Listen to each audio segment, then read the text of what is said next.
Have you ever seen a light in the dark that didn't belong? Not a star, not a lamp, but something alive, flickering, calling you closer. They call them wisps, spectral orbs that drift through forgotten places, luring the curious to their doom. Most dismiss them as myths, tricks of the eye, but I know better. My name's Ethan, and I was part of a group called the Wisp Hunters. We tracked these things, recorded their movements, tried to understand what they were.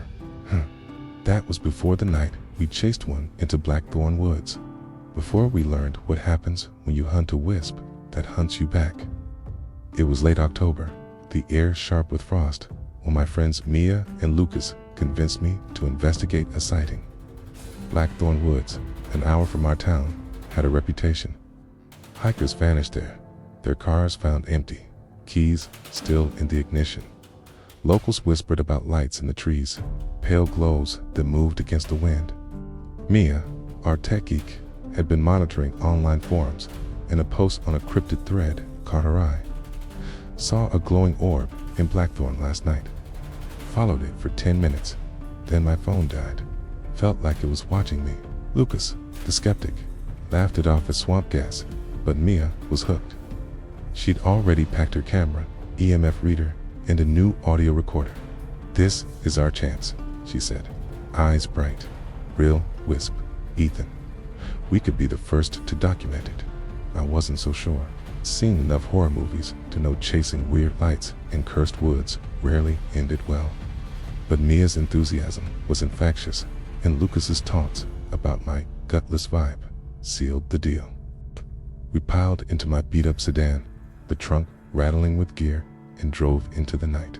Blackthorn Woods loomed like a wall of shadows, its pines jagged against the moonless sky. The dirt road ended at a rusted gate, half swallowed by vines. We parked, grabbed our flashlights, and stepped into the cold. The air felt wrong heavy, like it was holding its breath. Mia checked her EMF reader, frowning. "Spiking already," she whispered. Lucas snorted, kicking a rock. Probably just power lines nearby. But there were no power lines, no houses, no anything for miles. Just trees and silence, broken only by the crunch of our boots. We walked for 20 minutes, deeper into the woods, following Mia's map to where the forum post said the wisp appeared. My flashlight beam danced across gnarled roots, catching glints of frost that looked too much like eyes. I kept quiet, but my skin prickled, like something was watching from the dark. Then we saw it. A pale light, no bigger than a baseball, hovering 10 feet off the ground. It pulsed softly, green-white, drifting between two pines. Mia gasped, fumbling for her camera. "That's it," she hissed. A wisp. Lucas froze, his smirk gone. The light didn't flicker like a firefly or sway like a lantern. It moved with purpose, gliding left, then right, as if sizing us up. My stomach twisted. "Guys, maybe we should," I started, but Mia was already filming, her voice a mix of awe and nerves. October 23rd, 11:47 p.m. Blackthorn Woods. Subject appears to be a luminescent orb, approximately 3 inches in diameter. The wisp paused, its glow sharpening, and I swear it turned toward us, not like a light reflex, but like a head tilts. Lucas grabbed my arm. "Ethan, you see that?" Before I could answer, the wisp darted deeper into the woods, fast but not frantic, like it wanted us to follow. Mia didn't hesitate. She crashed through the underbrush, camera raised, shouting for us to keep up. Lucas cursed but followed, and I stumbled after them, my flashlight shaking. The wisp stayed just ahead, weaving through trees, its glow cutting through the fog that was now rolling in. The air grew colder, the silence thicker, until even our footsteps seemed muffled. Mia's EMF reader beeped wildly, then went dead. Her camera glitched, the screen flashing static, but she kept recording, muttering about battery drain. Lucas's bravado was crumbling. "This is messed up," he said, his voice tight. "We should turn back." but the wisp slowed, hovering over a clearing, and Mia stopped dead. "Look," she whispered.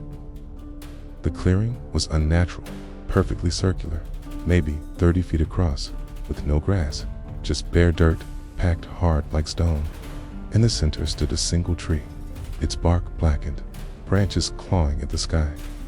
The wisp circled it, pulsing faster, brighter. I don't know why we stepped into that clearing, but we did. The wisp's light cast shadows that didn't match our shapes, longer, thinner, with too many limbs. Mia set up her audio recorder, her hands shaking. "It's sentient. Maybe it'll respond," she said. She asked questions into the dark. "What are you?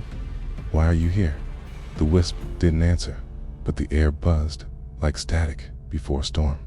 Lucas's flashlight died, then mine. Only Mia's camera light held, barely. "Ethan, you feel that?" Lucas whispered. I did. A hum, low and deep, vibrating in my chest. The wisp stopped circling and floated higher, splitting into 3 smaller orbs. Each one hovered over one of us, their glow now a sickly yellow. Mia's camera shut off, plunging us into darkness except for those lights. "It's steadying us," she said, her voice barely audible. Then the whisper started. Not from the wisps, but from the trees, the ground, the air itself. Words I couldn't make out, overlapping, sharp, like a crowd arguing in a language I didn't know. My head throbbed, my vision blurring. Lucas was yelling, but his voice sounded far away, like he was underwater. I saw him lunge for the edge of the clearing, but the fog thickened and he vanished into it. Mia grabbed my hand, her nails digging into my skin. "Don't move," she hissed. The wisps pulsed in sync, their light searing my eyes. The whispers grew louder, clearer, chanting one word: "Stay." I wanted to run, but my legs felt rooted, heavy, like the dirt was pulling me down. Mia's recorder crackled, playing back her own voice, but distorted, repeating, "Why are you here?" over and over. She dropped it, screaming, and the wisps dove toward us. I don't remember how we got out. One minute, the wisps were closing in, their light blinding, the whispers deafening. The next, I was staggering onto the dirt road, Mia dragging me, both of us covered in mud. Lucas wasn't with us. We searched until dawn, shouting his name, but the woods were silent, the clearing gone when we tried to find it. His flashlight, wallet, and phone were in my car, like he'd never left. The police didn't believe us, said he'd probably run off. Mia's footage was corrupted, the audio just static, and that warped voice looping her question. She hasn't spoken since, just sits in her room, staring at the wall, dreaming of the wisp, its light burning behind my eyes, whispering, "Stay." I went back to Blackthorn Woods last week, alone. I had to know. The gate was locked, the road overgrown, but I swear I saw it, a pale glow deep in the trees, watching me. Wisp Hunters was supposed to uncover the truth, but all we found was a question we can answer. What happens when the hunter becomes the prey? If you've seen a wisp, if you know what they are, tell me, what's your greatest fear? Comment below and subscribe to Wisp Hunters for more chilling tales. And if you ever see a light that doesn't belong, don't follow it.